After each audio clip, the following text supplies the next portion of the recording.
India and Pakistan both have fought since 1947. We fought 4 wars with them for Kashmir.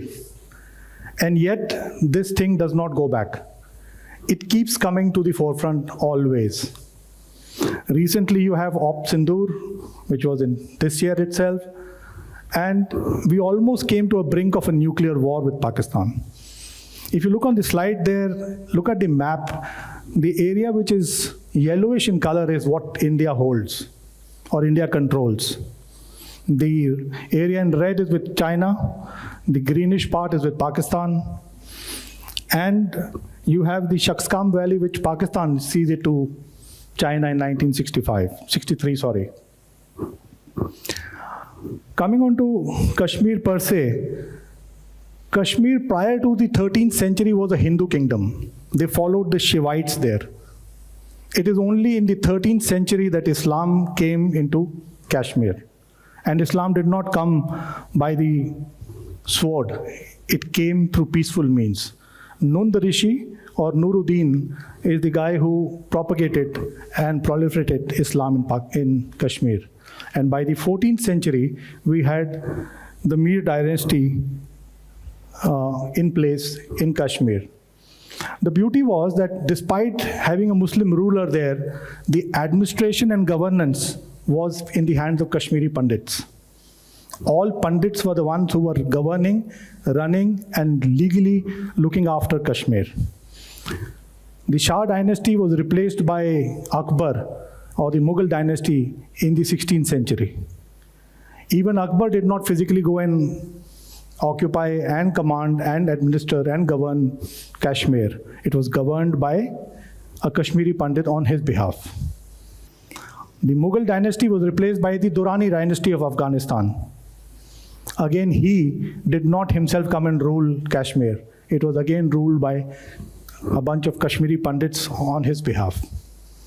And finally, we had Maharaja Ranjit Singh in 1819, who annexed Kashmir and went up to Kabul and took over the Durrani Empire.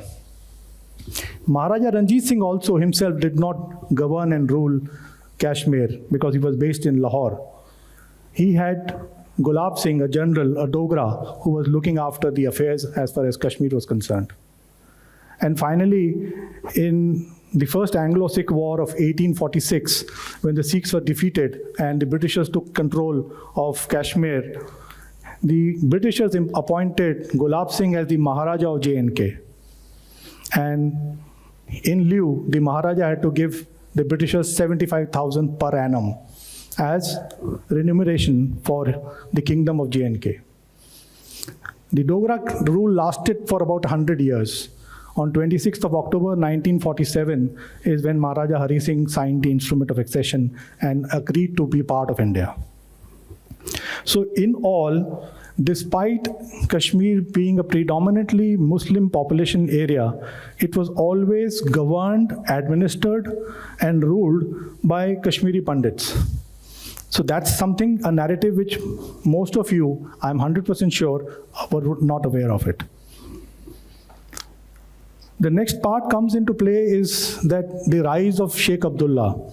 Sheikh Abdullah becomes the mass leader of Kashmiri Muslims and Kashmiri Pandits alike during the 1930s.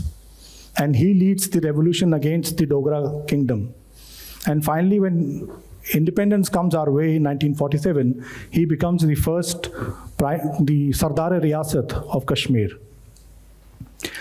He had a vision for Kashmir, for which Kashmir was supposed to be equal because he had socialist and leftist thought process. And his idea of Kashmir was in tune with Gandhi and Nehru. He was not in favor with whatever Jinnah had to say regarding Muslims and how Kashmir should be as close to Pakistan, what Jinnah's version was. So it was Sheikh Abdullah's instance and mass appeal that allowed Kashmir to be a part of India.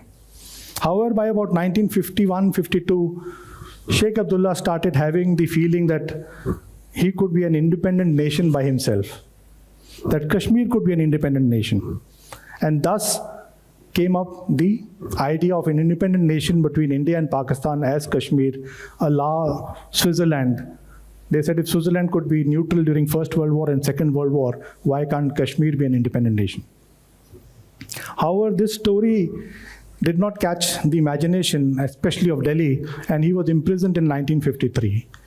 Sheikh Abdullah's imprisonment of 53 is taken as a narrative which was built amongst the Kashmiri population as a betrayal of Delhi. Delhi was held as responsible, that it was Delhi who asked them and took away Sheikh Abdullah, who was doing reforms in Kashmir for the poor, for the downtrodden, and he was taken away from them. And that narrative is alive even in 2025. For every small problem or big problem in Kashmir, it is always Delhi which is to be blamed. Neither Kashmiris, neither the Kashmiri politicians, it is always Delhi.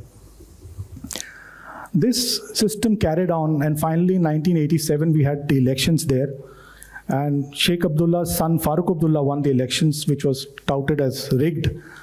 So the population got against him. The Jamaat-e-Islamis and the Deobandis were going to come to power, but they did not come to power. And in between, Pakistan was fueling the thoughts of insurgencies. And finally, in 1990, it led to targeted killings of Kashmiri Pandits.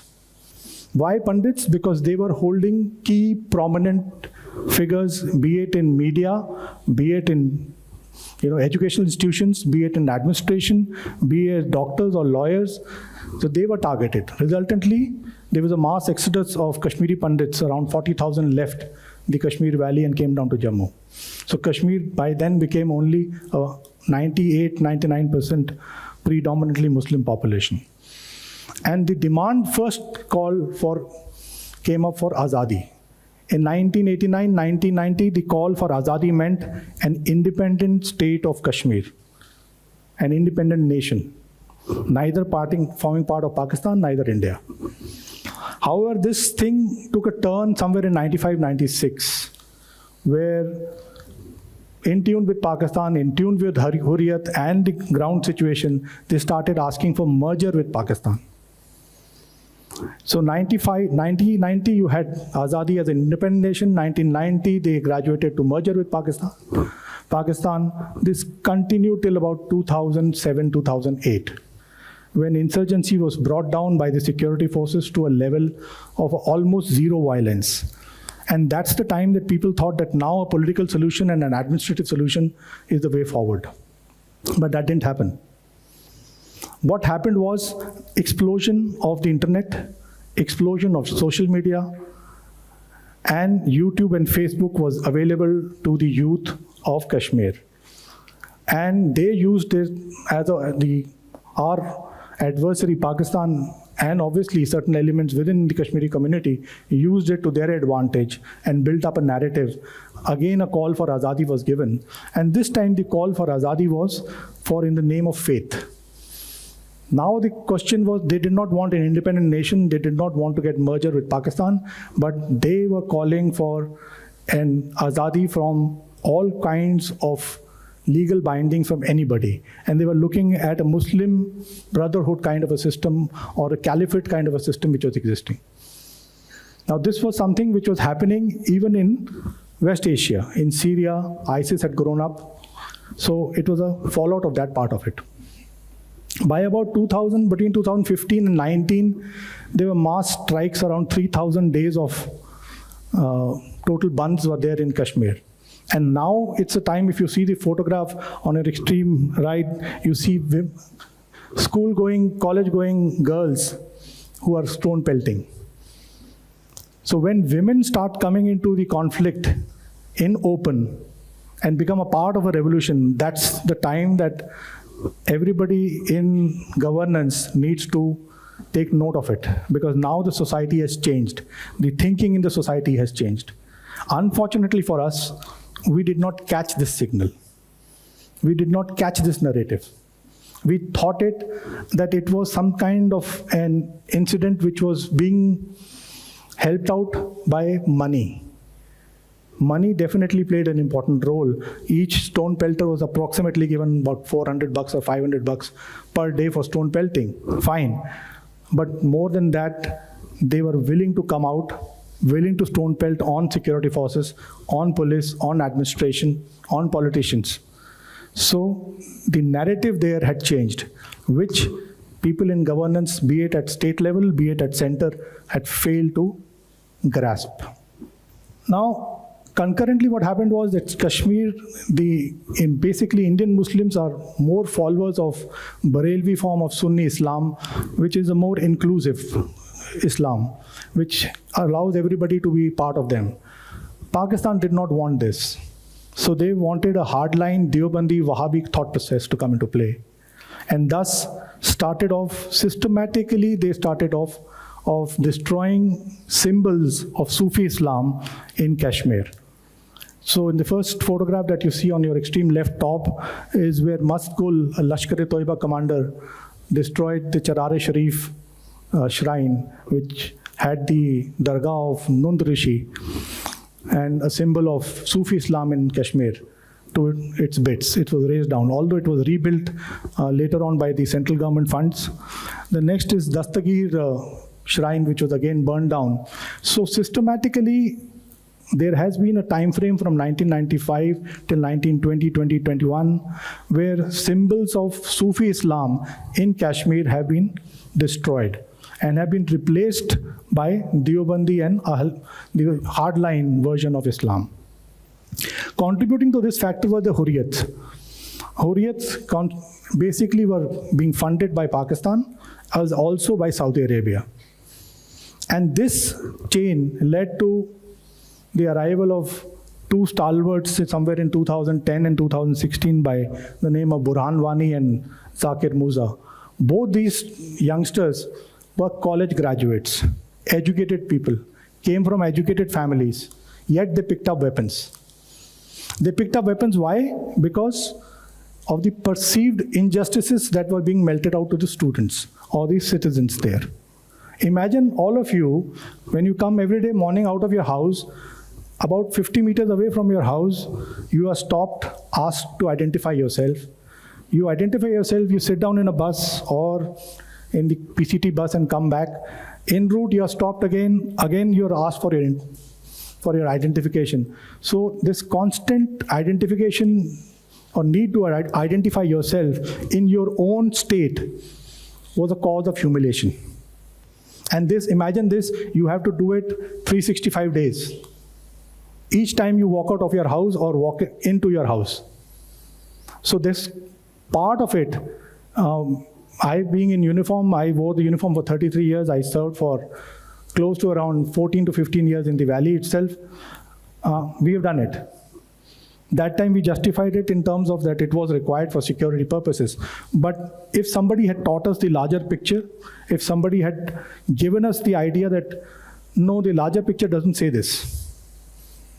It is not good for boys or girls ranging from age of 8 to 18 to be checked at every nook and corner. It hurts their sentiments. That is what we should have learned. Unfortunately, it has not been done. The another factor is that around 69% of Kashmiri population today is below the age of 35. And all they have seen is violence. All they have seen is humiliation. And this does not stop there. Unfortunately, our media does not do a good job. So some of you who are going to go into journalism, or some of you who are going to go into the MBS programs, look into these factors.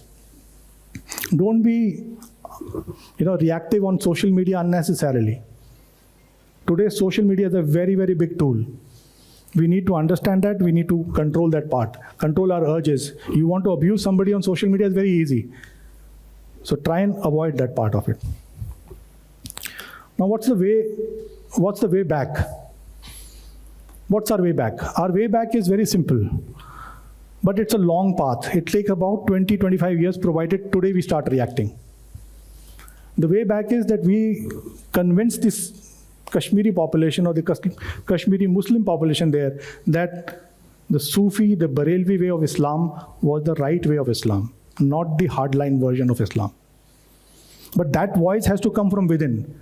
It cannot be a voice which comes from mainland India and is planted in Kashmir. That will not be accepted. So we will have to develop a voice within the Kashmiri society. To do that, a lot of effort is required. The second part is education, especially to primary and secondary education. Our primary and secondary education of the J&K board needs a revamp, a rehaul. Because there's a lot of, I would call it half-truths that are being manufactured there and taught to the children. That's something which needs to be curbed. That's something which needs to be revised. The third part is women.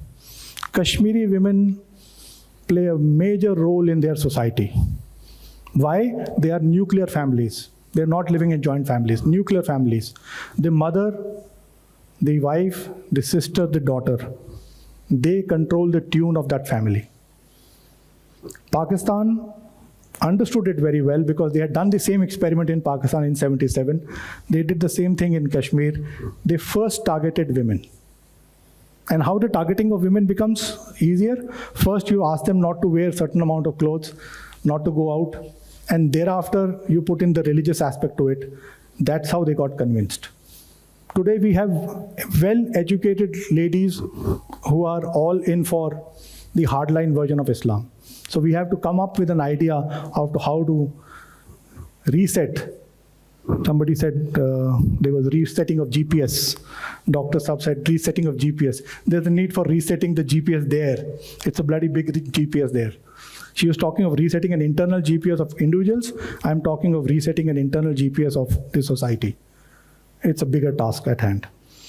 The most common factor that the government throws is that tourism is the sign of normalcy in Kashmir. No. Last 3 years, we have seen about 2.4 million, 2.7 million. This year, 3.25 million of tourists going from India to Kashmir. Tourism does not say normalcy. You see what happened in Pahalgam? You had 26 innocent lives lost. Whose fault? Somebody's fault. Who slept? Somebody slept. The aspect that what I'm trying to get hold of is that a narrative that is being sold to you need not be the correct narrative.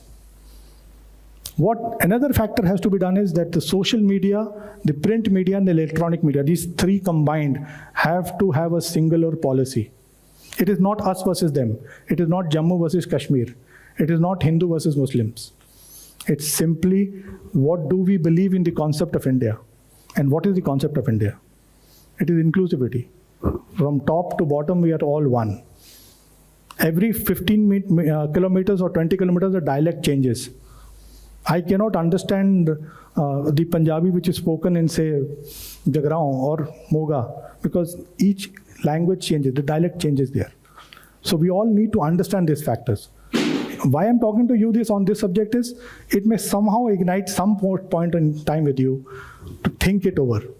And you people are the generation which is more inclined, more tuned into social media. And social media is the arm. The best example that I can give you today is recently, who's the mayor of New York? Any idea? Zoran Mamdani. He is a Democrat. He is a Muslim guy. He did not have the backing of his own party, did not have backing of anybody, but he won. Why? Because he addressed the common issues of New Yorkers. You must understand what are the common issues of people that are facing. So next time, if a Kashmiri student comes to your college and there is some event that happens in Kashmir, don't blame that girl, that boy for it. It's our job to make them a part of us as much as it is. Thanks a lot.